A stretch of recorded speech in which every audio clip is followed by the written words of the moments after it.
ቁልቁል የተሰቀለው ጴጥሮስ፣ አንገቱን በሰይፍ የተቀላው ጳውሎስ ብድግ ብለው ተነስተው የክብር አክሊል ደፍተው ፀሐይ መስለው ባጠገቧ ሲያልፉ ተመለከተች። እቺ ሴት እኚህ የሃይማኖት አባቶቻችን ናቸው። እኚህን ነው የምናከብረው ዛሬ። ተመልከቱ፣ ውድ ሕይወታቸውን ምትክ የሌላትን አሳልፈው የሰጡ ለማን ብለው?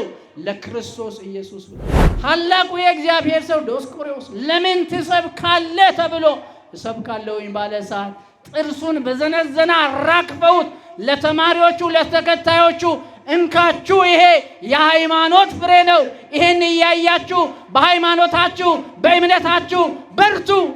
በእንደዚህ አይነት መልኩ ነው እቺ እምነት እዚህ የደረሰችው። እግዚአብሔር ልጅ ጴጥሮስ የስቅላት ፍርድ በዛሬው ቀን ሲወሰንበት አይ ካሁን በኋላ እንደ ሐሳባችሁ ሆናለሁ፣ ሐሳባችሁን ተቀብያለሁ፣ ተስማምቻለሁ፣ እርም ነው ካሁን በኋላ ኢየሱስ የሚለውን ስም አንስቼ ለዓለም አልገልጥም አላለም።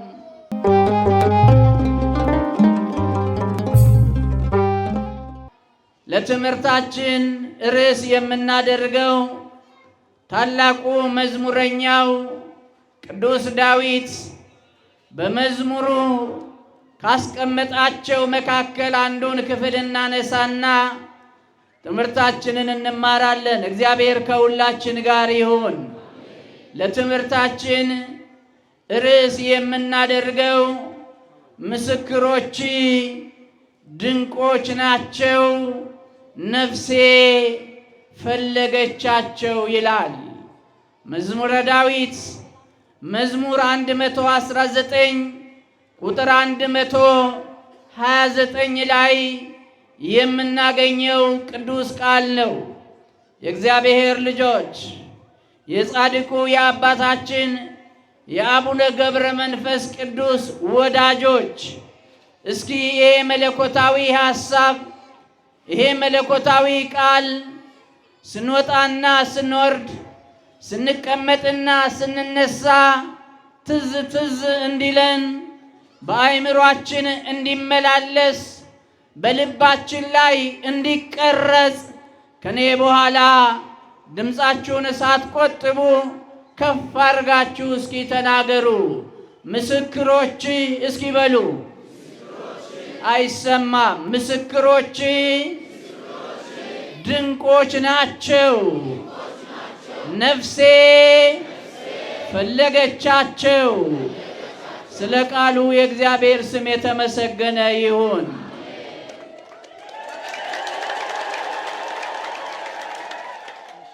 ይሄ የእግዚአብሔር ቃል የዛሬውን በዓል ይወክላል ብዬ ነው የመረጥኩት። የእግዚአብሔር ልጆች፣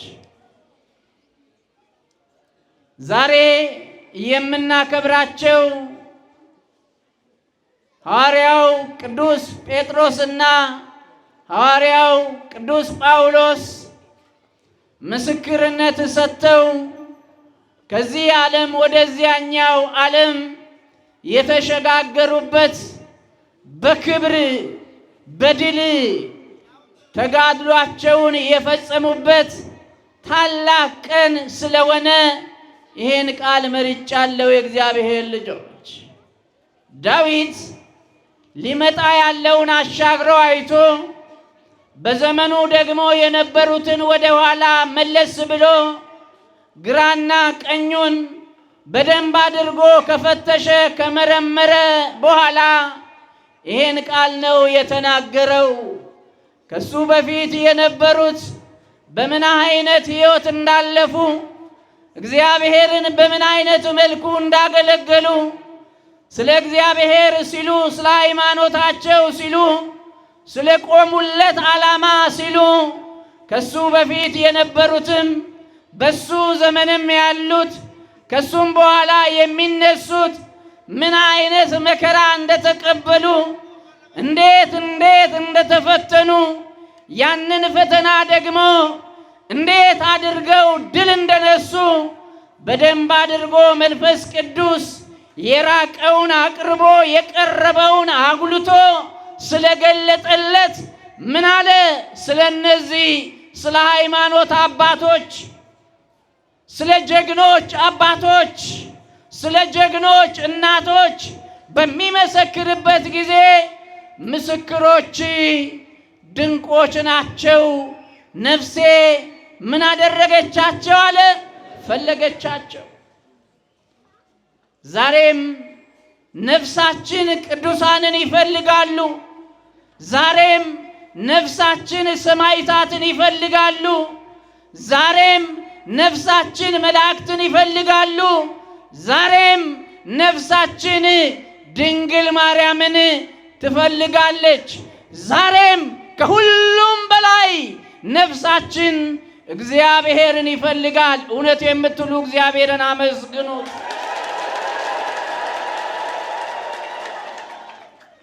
የእግዚአብሔር ልጆች ዛሬ የምናከብራቸው እነዚህ ሁለቱ ሰማዕታት ለኔና ለናንተ የሃይማኖት ትጥቃችን ናቸው። የሃይማኖት ዝናራችን ናቸው። የሃይማኖታችን አርማ ናቸው። የሃይማኖታችን መገለጫ ናቸው። የእግዚአብሔር ልጆች ይሄን ሳንሸማቀቅ፣ ሳንፈራ፣ ሳንርድ ደረታችንን ነፍተን አፋችንን ሞልተን የምንሰጠው የምስክርነት ቃል ነው። የእግዚአብሔር ልጆች እንዴት ነው እነዚህ ሰዎች የተመረጡት? የእግዚአብሔር ልጆች እግዚአብሔር ሲፈልግ ለራሱ አገልግሎት ከእናት ማህፀን ይመርጣል። ነቢዩን ኤርምያስን ብንመለከት እግዚአብሔር ወደዚህ ዓለም ሳይመጣ የዚህን ዓለም ብልጭልጭ ነገር ሳያይ በእናቱ ማህፀን እያለ እግዚአብሔር እንደመረጠው፣ እግዚአብሔር እንደቀባው፣ እግዚአብሔር እንደለየው ራሱ በትንቢት መጽሐፉ ላይ ገልጦልናል። እግዚአብሔር ሲፈልግ በሕፃንነት እያለ ለራሱ አገልግሎት ይመርጣል። እግዚአብሔር የሚፈልግ ከሆነ በወጣትነት ዘመን ለራሱ ሰው ይመርጣል። እግዚአብሔር ከፈለገ በሰርጅና በ11ኛው ሰዓት ፀሐይ ልትጠልቅ ስትል እግዚአብሔር ለራሱ የሚፈልገውን ሰው ይመርጣል። እነዚህ ሁለቱ ሐዋርያት ክፉንና በጎውን ለይተው በራሳቸው የሥጋ መንገድ ላይ ተሰማርተው በነበሩበት ሰዓት እግዚአብሔር የመረጣቸው፣ እግዚአብሔር የለያቸው የእግዚአብሔር አገልጋዮች ናቸው። ክብር ይግባውና አምላካችን መድኃኒታችን ኢየሱስ ክርስቶስ 40 መዓልትና 40 ሌሊት ከጾመ በኋላ ተፈትኖ ጠላት ዲያብሎስን ድል ከነሳው በኋላ ወደ ገሊላ ባህር በሚሄድበት ሰዓት በዚህ በማቴዎስ ወንጌል ምዕራፍ 4 ከቁጥር 18 ጀምረን እንደምናነበው ዮሐንስንና ወንድሙን ያዕቆብን፣ ጴጥሮስንና ወንድሙን እንድርያስን እነዚህን ምን አደረጋቸው? አገኛቸው ይላል። የእግዚአብሔር ልጆች በባህር ላይ መረባቸውን እየጣሉ አሳ እያሰገሩ ባሉበት ሰዓት እግዚአብሔር አገኛቸው። እግዚአብሔር ጠራቸው። እኛንስ የእግዚአብሔር ልጆች የት ይሆን እግዚአብሔር ያገኘን? እኛና እግዚአብሔር የት ጋር ነበረ የተገናኘነው? ምን ስንሰራ ምን ስናደርግ ይሆን እግዚአብሔር አገኝቶን ወደዚህ ታላቅ ክብር የጠራን?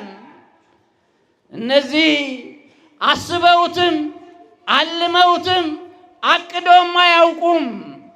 ከወንድሙ ጋር ቅዱስ ጴጥሮስ 2 አህያ አለውና በማለዳ እየወጣ ከዚያ ከገሊላ ባህር አሳ እያሰገረ አሳ እያጠመደ ወደ ገበያ እየሄደ እየሸጠ ኑሮውን የሚገፋ ሰው ነው ቅዱስ ጴጥሮስ።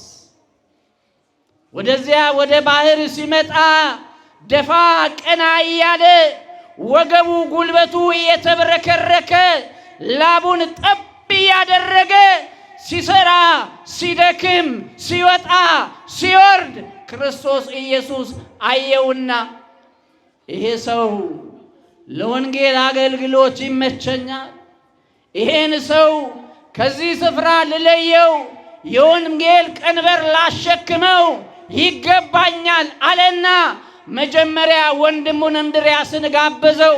ቀጠለና ደግሞ ጴጥሮስን ምን አለው?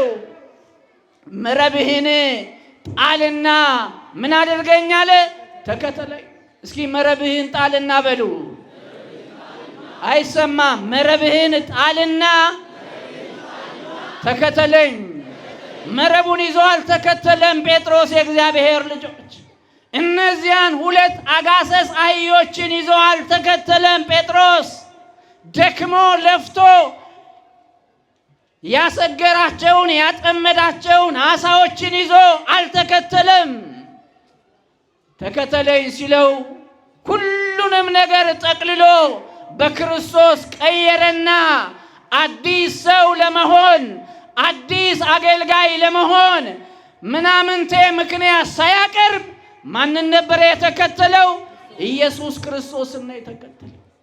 እኛ ምንድነው የተውነው? የእግዚአብሔር ልጆች ለመከተል ቆርጠን ስንነሳ ክፉ አመላችንን፣ ክፉ ጠባያችንን፣ ክፉ አመለካከታችንን ትለን ነው የተከተልነው ወይስ ከዚያ ጋር አንድ ላይ ነው የተከተልነው?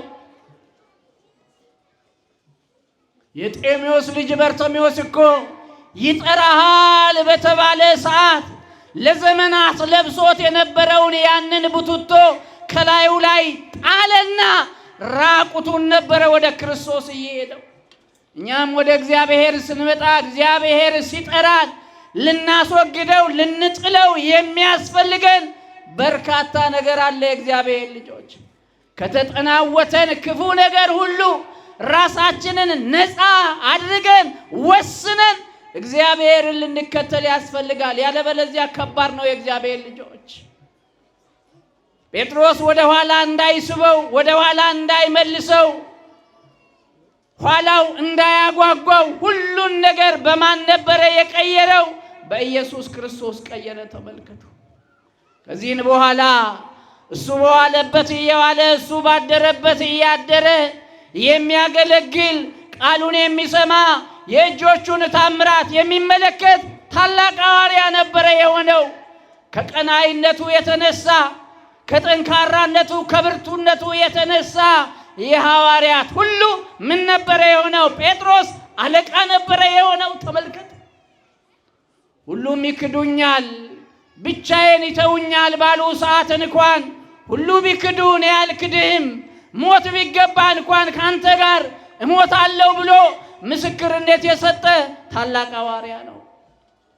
በፊልጶስ ቂሳርያ በማቴዎስ ወንጌል ምዕራፍ 16 ከቁጥር 13 ጀምረን እንደምናነበው ሰዎች የሰውን ልጅ ማን ይሉታል ብሎ በጠየቀ ጊዜ ቅዱስ ጴጥሮስ እነሆ አንዳንዶቹ ኤርምያስ ይሉሃል፣ ሙሴ ይሉሃል፣ ኢያሱ ይሉሃል፣ መጥምቀ መለኮት ቅዱስ ዮሐንስ ይሉሃል፣ ሌሎችም ደግሞ ከነቢያት መካከል አንዱ ሊሆን ይችላል ብለው ሲናገሩ ሰምቻለሁ ብሎ የሌሎችን አረዳድ የሌሎችን ግንዛቤ ለክርስቶስ ከነገረ በኋላ እናንተስ ከዓለም የመረጥኳችሁ ከዓለም የለየኋችሁ ከኔ ጋር አንድ ላይ የምትውሉ የምታድሩ ቃሌን የምትሰሙ የእጆቼን ታምራት የምትመለከቱ እናንተስ እኔን ማን ትሉኛላችሁ ባለ ሰዓት ይሄ ታላቅ ሐዋርያ ይሄ ብርቱ ሐዋርያ ምን ነበር ያለው?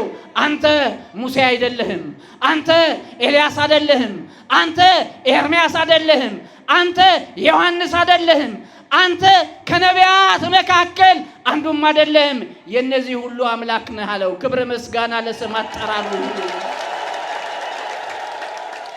አንተ እነዚህን ሁሉ ያነሳ በጸጋ ያበለጸክ መንፈስ ቅዱስን ያሰደድክባቸው ብርታት እንዲኖራቸው ጥንካሬ እንዲኖራቸው ያደረካቸው አንተ የሕያው የእግዚአብሔር ልጅ አንተም ደግሞ ማን አለው? እግዚአብሔር ነው ብሎ የመሰከረ ታላቅ ሐዋርያ። መለስ በሉ የእግዚአብሔር ልጆች፣ ከየት ነው ግን የመጣው? ከዓለም ነው የመጣው፣ ከጨለማ ነው የመጣው፣ ለስጋ ከሚዳክርበት ቦታ ነው ይሄ ሐዋርያ የመጣው። ተመልከቱ። ነገር ግን ዓላማውን አስተካክሎ ግቡን አስቦ ክርስቶስ ኢየሱስን በቅንነትና በታማኝነት ምን ያደርግ ነበረ? ያገለግል ነበረ። ተመልከቱ። እስከ መጨረሻ ድረስ የታመነ እሱ ይድናል ተብሎ እንደተጻፈው ፈተና ቢደርስም መከራ ቢደርስም ችግር ቢደርስም አንዳንዴ ደግሞ ስጋ ለብሷልና ድካም በሚሰማው እንኳን በሚያበረታው ጌታ እየበረታ ኃይል በሚሆነው ጌታ ኃይል እያገኘ እስከ መጨረሻው ድረስ የታገሰ እስከ መጨረሻው ድረስ የጸና ታላቅ ሐዋርያ ነው። ክርስቶስ ከሞተ በኋላ ከሙታን ከተነሳ በኋላ ባረገ በ10ኛው ቀን ከመቃብር በተነሳ በ50ኛው ቀን መንፈስ ቅዱስን ካሳደረባቸው ሐዋርያት መካከል አንዱ ማን ነው ብንል ማን ነው? ሐዋርያው ቅዱስ ጴጥሮስ ነው። በረከቱ ይደርብን። ያመናችሁ በደንብ አሜን ብላችሁ እልል በሉ። የእግዚአብሔር ከዚህን በኋላ ይሄ ታላቅ ሐዋርያ በጎቼን ጠብቅ ስለተባለ ግልገሎቼን ጠብቅ ስለተባለ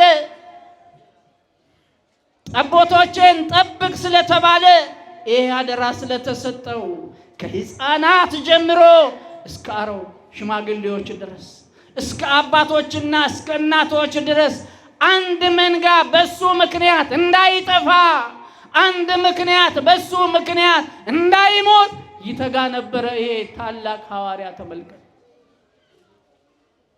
የመንፈስ ቅዱስ ጸጋን ከተቀበለ በኋላ ጠዋት ተነስቶ ሕዝቡን በሚያስተምርበት ጊዜ በአንድ በተወሰነ ሰዓት ስንት ሺህ ሰው ነበረ ያሳመነው?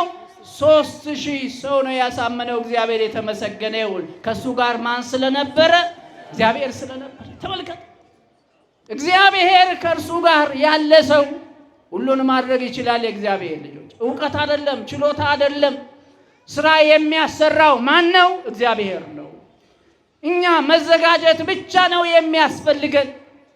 ይህ ታላቅ ሐዋርያ ወንጌል እየሰበከ ክርስቶስን እየገለጠ በአሕዛብ መካከል በሚመላለስበት ጊዜ በዚያ በጨለማው ዘመን ክርስቶስ ስሙ እንዳይጠራ ስለሱ ለሕዝብ እንዳይነገር ታላቅ ተቃውሞ ከዳር እስከ ዳር በሚነሳበት ጊዜ እነሆ ለሥጋው ሳይሳሳ ከመሞት መሰንበት ይሻላል ሳይል ክርስቶስ ኢየሱስን ለአሕዛብ ምን ያደርግ ነበረ? ይገልጥ ነበረ። እግዚአብሔር ልጆች ዛሬ የምናገለግል አገልጋዮች ቆም ብለን ማሰብ ያስፈልገናል። እኛ አሁን አልጋ በአልጋ ሆኖ ነው የምንሰብከው። አፋችንን ሞልተን ነው ክርስቶስ ኢየሱስ የምንለው። ያድነናል፣ አድኖናል፣ ጌታችን ነው፣ መድኃኒታችን ነው የምንለው አሁን ነፃነት ስላለ ነው። ያኔ ግን ይሄንን የሚናገሩ ሁሉ ይወገራሉ፣ ወደ እሳት ይጣላሉ፣ ወደ ጨለማ ወደ ግዞት ይጣላሉ። ከታሰሩት መካከል አንዱ ማን ነው? ይሄ ታላቅ ሐዋርያ ቅዱስ ጴጥሮስ። ተመልከቱ። ምንም እኮ ወንጀል አልሰራም፣ አንዳችም ወንጀል አልሰራም። አጥር አልዘለለም፣ ትዳር አላፈናቀለም፣ ልጆችን አላስለቀሰም፣ መንግስትን አላወከም። አንድም ወንጀል የለበትም።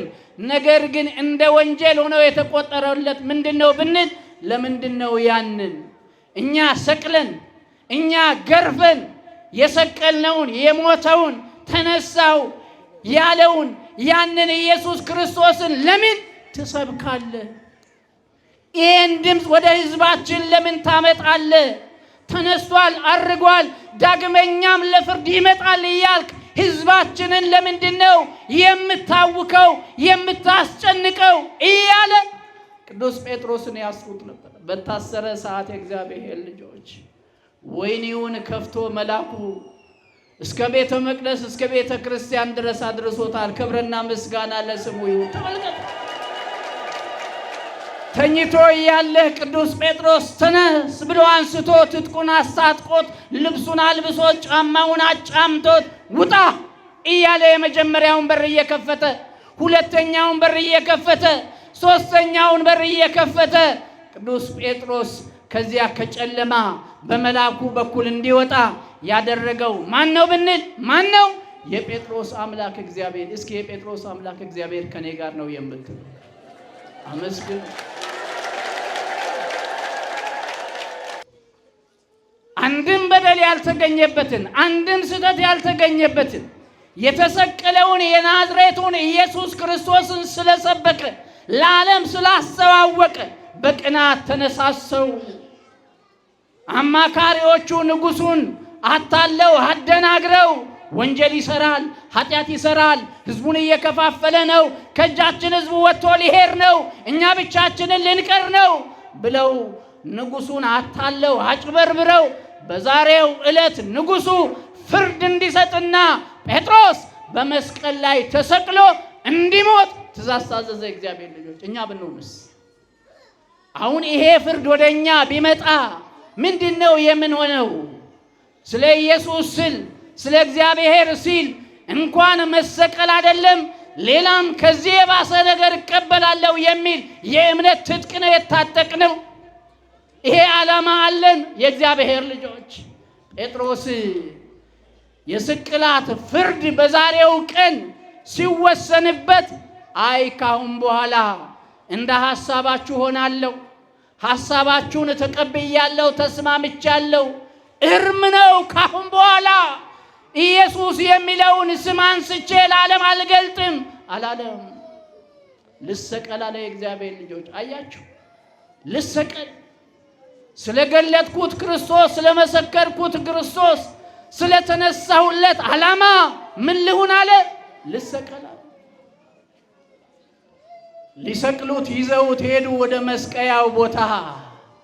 ሊሰቅሉት ሲሉ ቅዱስ ጴጥሮስ አንድ ነገር ተናገረ። የእግዚአብሔር ልጆች አብርሃም ልጁን ይስሐቅን ወደዚያ ወደ ሞሬም ተራራ ወስዶ አንተነ የምትሰዋው ባለው ሰዓት ሊሰዋው ሲል ይስሐቅ ለአባቱ ለአብርሃም ምን አለ? አባቴ ሆይ ምንም ቢሆን ልጅ ነኝ፣ አንተም ደግሞ አባቴ ነህ።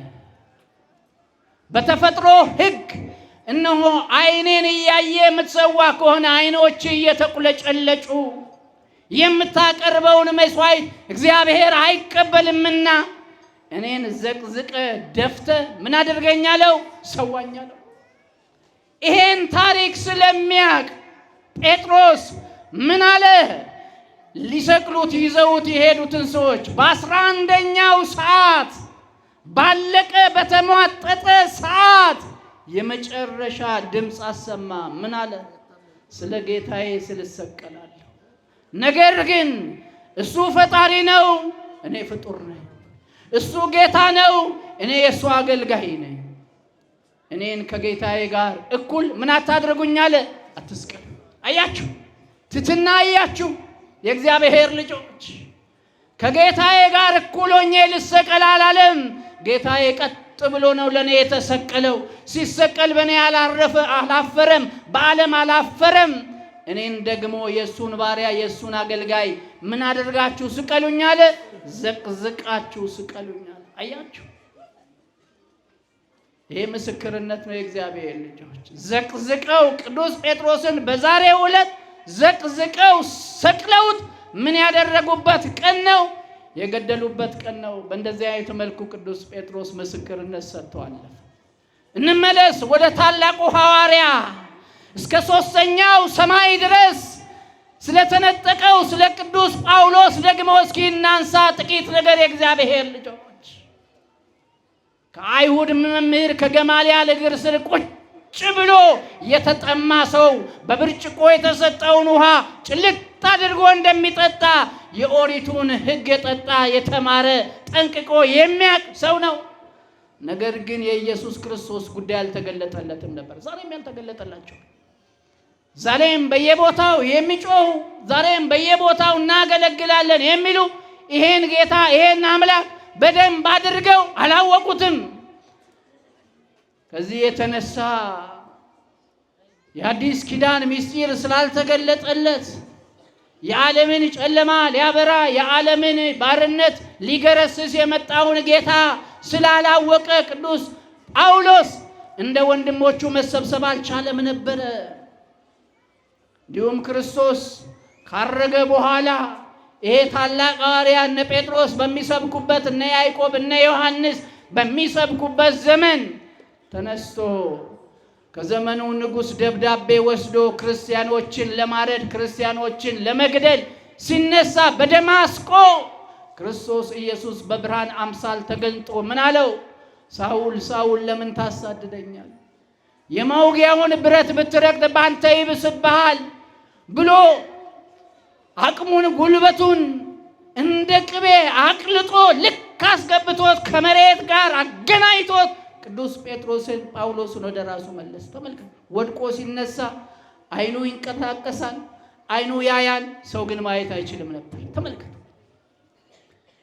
ምናገለግለው ከሆነ በቅንነት ምናገለግለው ከሆነ በታማኝነት እግዚአብሔር በሞገስ ላይ ሞገስ በክብር ላይ ክብር ይሰጠናል። ነገር ግን ደግሞ በተገላብጦሽ እግዚአብሔርን የምንገፋ እግዚአብሔርን የምንንቅ መቅደሱን የምንዳፈር ከሆነ ደግሞ እግዚአብሔር ጥበብ አለው፣ እግዚአብሔር ዕውቀት አለው፣ ልክ ያስገባል።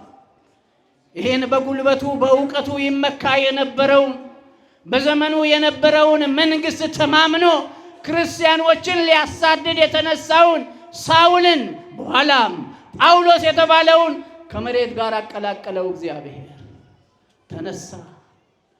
ምን ሊሆን አለ? ቀኑ ጨለመበት፣ ጨለማው ጨለመበት። ምን ሊሆን አለ?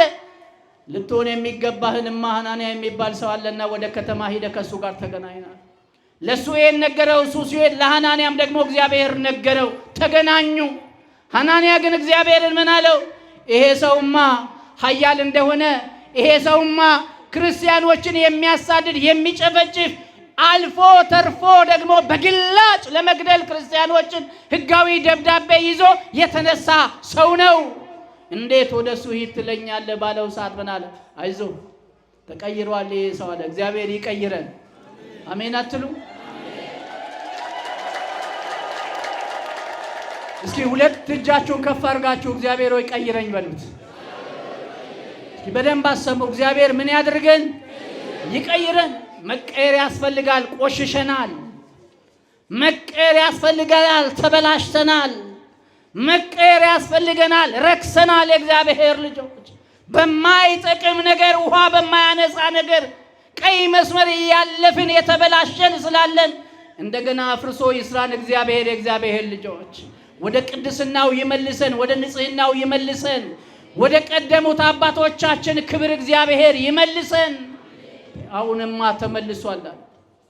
ለወንጌል የሚቀና ክርስቲያኖችን የሚያደራጅ ክርስቲያኖችን የሚያቋቁም ስለኔ የሚጋደል ስለኔ የሚመሰክር ሐዋርያ አድርጌዋለሁኝ አለው። ተመልከቱ። 3 ቀን ሙሉ ቅዱስ ጳውሎስ ማንንም ማየት አይችልም ነበረ። 3 ቀን ሙሉ እህል ውሃ አፉ አልገባም ነበረ። በመጨረሻ ከሐናንያ ጋር ተገናኘ። ከዚህን በኋላ አይኑ ላይ የነበረው ቅርፊት ወደቀ። ከዚያ ሰዓት ጀምሮ ይሄ ታላቅ ሐዋርያ በቅናት ተነሳ። በመንፈሳዊ ቅናት ተመልከት። በስጋዊ ቅናት ሳይሆን በመንፈሳዊ ቅናት ተነሳ። እንደ ወንድሞቹ እንደነ ጴጥሮስ እንደነ ዮሐንስ እንደነ ያዕቆብ እየዞረ ትላንት ይቃወም የነበረውን ክርስቶስን ለዓለም ያስተዋውቅ ጀመረ። ለዓለም ይገልጥ ጀመረ። ተመልከቱ። ሲገባን እንደዚህ ነን። ተመልከቱ። ሲገባን እንደዚህ ነን። መከራ ቢመጣ ችግር ቢመጣ ሲገባን እንደዚህ ነን። ካልገባን ግን ከባድ ነው። የእግዚአብሔር ልጆች እንዲገባን ሁላችንንም ማን ይርዳን? ማን ይርዳን? እግዚአብሔር ይርዳን። ይሄም ብዙ ተጋድሏል። ተመልከቱ። ታስሯል፣ ተገርፏል፣ ተደብድቧል፣ በእሳት ላይ ተጥሏል። ከዚህ ሁሉ መከራ እንደ ወርቅ ነጥሮ የወጣ ታላቅ ሐዋርያ ነው። ማን? ጳውሎስ። ሲቀይር ከስምህ ጭምር ይቀይርሃል እግዚአብሔር። እየሰማችሁኝ ነው? ሲቀይረን ከነስማችን ጭምር ነው የሚቀይረን። አሁን ከበደን እግዚአብሔር አያውቅም። በቀለን እግዚአብሔር አያውቅም። ለማን እግዚአብሔር አያውቅም። የሚያውቀው በተቀየርከው ስምህ በ40 እና በ80 ቀን የቤተ ክርስቲያን አባቶች ሥርዓተ ቤተ ክርስቲያን ፈጽመው በሰጡ ስም ማን ያውቃል? እግዚአብሔር ያውቃል። ዓለም እንደሚያውቀው አይደለም እግዚአብሔር። አሁን መሬት ያላችሁ ሀብት ያላችሁ ምናምን ያላችሁ ፈቃድ ያወጣችሁ ሰነድ ያሰነዳችሁ በየመስሪያ ቤቱ በየድርጅቱ እገሌ ተባላችሁ አላችሁ። በዚያ ስም አያውቃችሁም እግዚአብሔር። በቤተ ክርስቲያን ስም ነው የሚያውቃችሁ። ሳውልን ቀየረውና ምን አለው? ጳውሎስ አለው። ተመልከቱ። ትንታግ የሆነ የወንጌል አገልጋይ፣ ትንታግ የሆነ ለክርስትናው ቀናይ የሆነ ታላቅ ሐዋርያ ተመልከቱ። የተጋደለ የተነሳ የወደቀ ሳይክድ እስከ ዳር ደረሰ። ተመልከቱ። መጨረሻ ላይ ተፈረደበት። ምን ይሁን? በሰይፍ ሰይፋችሁ ምን አድርጉት? ግደሉት ተባለ። ሲያዩት የሚያስፈራ የሚያንቀጠቅጥ ትጥቅ የሚያስፈታ ሰይፍ ቀይ ቀረበ በየስፍራው። እኛ ብንሆንስ የእግዚአብሔር ልጆች አንዳንዶቻችን ሱሪያችን ላይ ሽንታችንን እንለቃለን። አንዳንዶቻችን ደግሞ ምን እንሆናለን? አይ ትቻለሁኝ፣ አቋርጫለሁኝ፣ ቀይሬያለሁኝ እንላለን። ይሄ ግን ዓላማ ስላለው ስላወቀ ስለገባው በፍጹም ወደ ኋላ መመለስ አልፈለገም። ሃይማኖቴን ጠብቄያለሁ አለ። እስኪ በሉ ሃይማኖቴን ጠብቄያለሁ፣ ሩጫዬንም ፈጽሜያለሁ፣ መልካሙንም ገድል ተጋድያለሁ፣ ካሁን በኋላ የጽድቅ አክሊል ይጠብቀኛል። አያችሁ፣ ይሄ ቃል በመቃብር ሲጻፍ ያመኛል። የእግዚአብሔር ልጆች በሐውልት ላይ ይሄ ቃል ሲጻፍ ያመኛል። አንድ ቀን ኪዳን መጥቶ ያዳለረሰ፣ አንድ ቀን መጥቶ ያላስቀደሰ፣ አንድ ቀን ቤተ ክርስቲያን መጥቶ ያልተሳለመ በውጭ የከበረ ሰው መጥቶ ሲቀበር ሃይማኖቴን ጠብቄያለሁ፣ ሩጫዬን ፈጽሜያለሁ፣ መልካሙን ገድል ተጋድያለሁ፣ ካሁን በኋላ ጻድቅና እውነተኛ ፈራጅ ከሆነው ከክርስቶስ አክሊል ይጠብቀኛል። ይሄ አይገባንም። እግዚአብሔር ልጆች መቼ ጨረስን? እኛ እንኳን ልንጨርስ ቀርቶ መቼ ጀመርን? መቼ ሃልን? የእግዚአብሔር ልጆች እሱ እኮ ይሄን ቃል የተናገረው ደፍሮ የማመልከው አምላክ ይሄን ቃል ብናገር ይታዘበኛል ብሎ አይደለም፣ ስላመነበት ነው። ተመልከቱ። ይዘውት ሲሄዱ የንጉሱ የኒሮን ዘመድ የሆነችው አገኘችው። እሱ አስተምሯት ገብቷት ስለነበረ የምታመልከውን አምላክ ለይታ ስላወቀች ይዘውት በሰይፍ አንገቱን ቀልተው ሊገሉት ይዘውት ሲሄዱ አገኘችው። እሱም ምን አለ? እባክሽን ፈቃደኛ ከሆንሽ የለበስሽውን ፎጣ ስጭኛለና ያን ፎጣ ተቀበለና ወደሚሰዋበት ስፍራ ሄደ። የታዘዙት ሰዎች አንገቱን ምን አደረጉ? በሰይፍ በዛሬው ዕለት ቀሉት። ተመልከቱ። አንገቱ ተቆረጠ። ይሄ የተቆረጠው አንገት በዚህ ሴትዮ በዚህ ልጅ ሸማ ጠቅልሎ ያ የሰየፈው የገደለው ገድየዋለሁኝ ብሎ ሊሾም ሊሸለም ሊሞገስ ወደ ንጉሱ ሲሄድ እሷ ደግሞ ቆማ እያለች ቁልቁል የተሰቀለው ተሰቅሎ የሞተው ጴጥሮስ፣ አንገቱን በሰይፍ የተቀላው ጳውሎስ ብድግ ብለው ተነስተው የክብር አክሊል ደፍተው ፀሐይ መስለው ባጠገቧ ሲያልፉ ተመለከተች። እቺ ሴት ምን አለች? ይሄን ሰያፊውን የገደለውን ቅዱስ ጳውሎስ የት ነው አለች። ያውና ተሰይፏል፣ አንገቱ በጥፎጣ ተጠቅልሎ ወድቋል ሲላት ምን አለች? እንዴ አይሆንም አለች። አይደረግም። አሁን እኮ እንደ ፀሐይ እያበሩ የክብር አክሊል ደፍተው አይን በሚወጋ መልኩ በሚያስፈራ መልኩ ሁለቱም ጳውሎስና ጴጥሮስ ሲያልፉ እኮ አይቻለሁኛል። ተመልከቱ። ለነሱ ያልተገለጠ ለሷ ተገለጠላት። በእንደዚህ አይነት መልኩ ምስክርነት ሰጥተው ያለፉ ሐዋርያ ናቸው። ለዚህ ነው ታላቁ ንጉሥ ዳዊት ምን አለ? ምስክሮች ምንድናቸው አለ? ድንቆች ናቸው። እስኪ ልጠይቃችሁ፣ ቅዱስ ጳውሎስ ድንቅ ነው ድንቅ አይደለም? ጴጥሮስ ድንቅ ነው ድንቅ አይደለም? ድንቅ የምትሉ ማንም ሳይታዘባችሁ አመስግኑ እግዚአብሔር። ድንቅ የምትሉ እኚህ የሃይማኖት አባቶቻችን ናቸው። እኚህን ነው የምናከብረው ዛሬ። ተመልከቱ፣ ውድ ሕይወታቸውን ምትክ የሌላትን አሳልፈው የሰጡ ለማን ብለው? ለክርስቶስ ኢየሱስ ብለው። ተመልከቱ። በአንድ ወቅት እንዲሁም ቅዱስ ጴጥሮስ መከራው ሲበዛበት፣ ፈተናው ሲበዛበት ሰው ነውና ደከመና ትቶ እንዲሁ ባልሰብክርስ ብሎ ሲሄድ ክርስቶስ መስቀል ተሸክሞ ከጫካ ሲመጣ አገኘ። ወዴት ትሄዳለህ ብሎ ሲጠይቀው አይ ዳግመኛ ልሰቀል ነው። ለምን? ጴጥሮስ ክዶኛልና። ስለዚህ ዳግመኛ ምስክርነት ልሰጥ ይሄድኩ ነው ሲል ወዲያውኑ ጴጥሮስ ተጸጸተና ወደ ማንነቱ ተመለሰና በዛሬው ዕለት ምን የሆነበት ቀን ነው? ቁልቁል የተሰቀለበት የእግዚአብሔር ልጅ የሃይማኖት ምስክርነት የሰጡበት ቀን። ይሄን ባለው የምናከብረው ነውር ነው እንዴ? የሰማችሁኝ ነው? ይሄን ማክበር ነውር ነው እንዴ? ልደት እኮ እናከብራለን። የውሃ ቀን ብለን እናከብራለን እኮ። የእንትን ቀን ብለን እኮ እናከብራለን። እነዚህ የሃይማኖት አባቶች፣ የሃይማኖት ጀግናዎች፣ የሃይማኖት አርበኞች ስለ ሃይማኖታቸው ብለው ስለ ክርስቶስ ብለው ዋጋ የከፈሉበትን ቀን በረከታቸው ይደርብንና አባቶቻችን ደግሞ ተሰብስበው ጉባኤ አድርገው በዓላቸው ሐምሌ 5 ምን ይሁን ይከበር ብለው ሰይመዋል። ለዚህ እኛ እናከብራለን። ስናከብር የቅዱስ ጳውሎስ በረከት፣ ስናከብር የቅዱስ ጴጥሮስ በረከት በእኛ ላይ ምን ይሆናል? ያድራል። እስኪ እውነት ነው የምትሉ ያድራል የምትሉ አመስግኑት።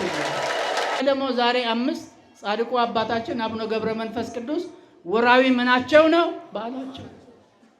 የተወደዳችሁ የእግዚአብሔር ልጆች ከነዚህ ከሁለቱ ሐዋርያ መማር ያስፈልጋል።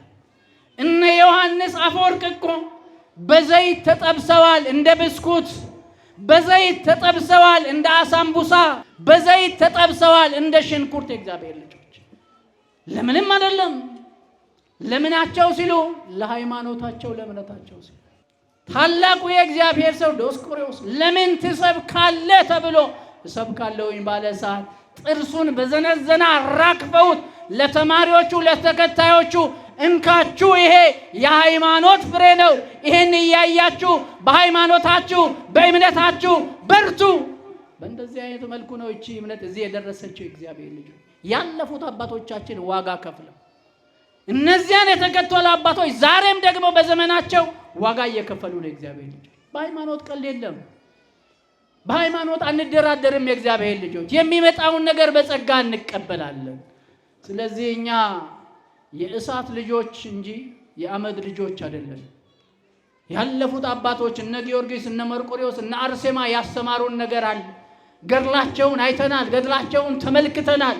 ስለዚህ እንደነሱ በሃይማኖታችን ልንቀና፣ እንደ አቅማችን እንደነሱ ደግሞ የምስክርነት ቃል ምን ልናደርግ ያስፈልጋል? ልናሰማ ያስፈልጋል። የነዚህ የሁለቱም ሐዋርያ በረከታቸው ረዴታቸው በሁላችንም ላይ ይደርብን። መጨረሻ ላይ ኪዳን ተሰጥቷቸዋል። ተመልከቱ። ለጳውሎስም ለጴጥሮስም ኪዳን ገብቶላቸው ስማችሁን የሚጠራ ቤተክርስቲያናችሁን የሚያንጽ ዋጋው በሰማይ የከበረ ነው ተብሏል። ዋጋችንን በእነዚህ አባቶች አማካኝነት እግዚአብሔር እንዲሰጠን ፈቃዱ ይሁንልን። የእግዚአብሔር ልጆች በሃይማኖታችሁ በርቱ። ያ የጨለማ ዘመን በነበረበት ሰዓት እነዚህ ሐዋርያት በርትተው ነው ያለፉት። ስለዚህ በእምነታችን ጠንክረን በእምነታችን በርትተን እግዚአብሔር ያዘጋጀውን ገነት መንግሥተ ሰማያት እንድንወርስ እግዚአብሔር ይርዳን። ያስተማረንን አምላክ 3 ጊዜ በእልልታ በጭብጨባ እናመሰግነዋለን። እግዚአብሔር የተመሰገነ ይሁን።